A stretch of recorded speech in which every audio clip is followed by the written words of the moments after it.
The unquiet silence, an introduction to the void within. Listen, can you hear it? The silence, not the peaceful hush of falling snow, but a silence that screams, a silence within us all, an abyss beneath our thoughts. We try to fill it with noise, ambition, love, despair, but the silence remains, patient, watching. What are we in the face of this vast emptiness? Fleeting flickers of consciousness dancing on a bottomless lake? Or something more? Do we dare to confront the shadows in our minds?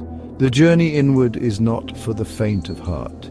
It is a descent into the subconscious, where reality distorts. Time loses its grip. Identity dissolves. In this disorientation, we glimpse the true nature of our being. Unveiling illusions, deconstructing the pillars of meaning. We cling to structures, to systems of belief that promise order in the chaos. Religion, with its comforting narratives and promises of an afterlife. Identity, the masks we wear to shield ourselves from the world and from ourselves. Legacy, the desperate hope that something of us will remain when our physical forms have turned to dust.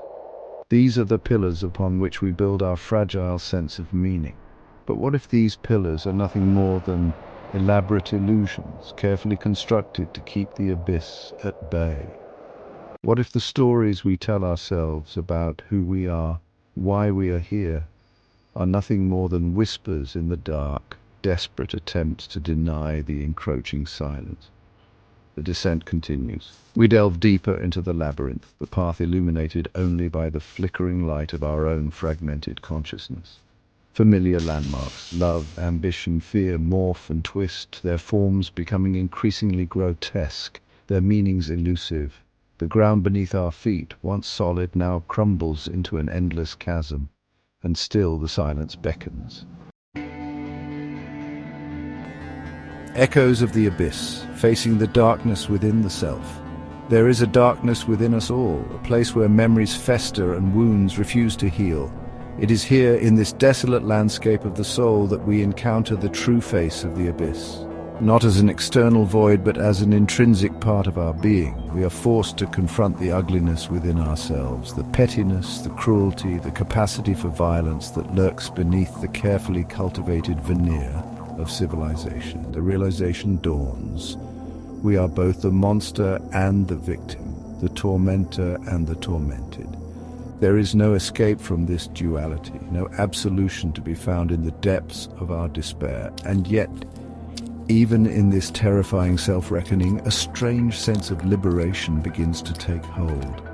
For in confronting the darkness, in acknowledging the abyss within, we also acknowledge the totality of our being. The light and the shadow, the beautiful and the grotesque, all intertwined in the tapestry of the self. Dissolution and rebirth, navigating the fragmented psyche. The path forward, if it can be called a path at all, is fraught with uncertainty. The familiar markers of time and space have dissolved completely. We are adrift in a sea of fragmented memories, half-formed thoughts and raw emotion. The ego, that once solid sense of self, begins to fracture and dissolve. What remains is a raw, primal consciousness, stripped bare of its illusions. We see the world and ourselves with a terrifying clarity. The beauty and the horror, the love and the pain, all existing simultaneously in a state of perfect, terrifying equilibrium. Is this the end, or is it a beginning? The answer perhaps lies not in seeking a definitive solution, but in embracing the fluidity, the constant state of becoming that defines the human experience. We are not static beings, fixed in our identities and beliefs. We are ever evolving, constantly shaped by the forces of our internal and external worlds. The lingering shadow, a final confrontation with the unknown. The journey into the abyss is not one with a clear destination. There are no easy answers, no comforting truths to be found in the darkness.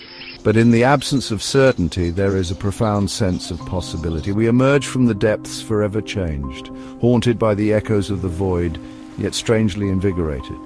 The world around us seems both familiar and alien, or perhaps it is the acceptance of the absurd that allows us to see. But now, we're no longer afraid. We've looked into the abyss, and the abyss has looked back into us. And in that shared gaze, we catch a glimpse of something truly unknowable, something vast, ancient, and indifferent to our hopes and fears, and yet somehow linked to our very being. We ponder this connection, this proximity to the void, the abyss within, the abyss without, one and the same.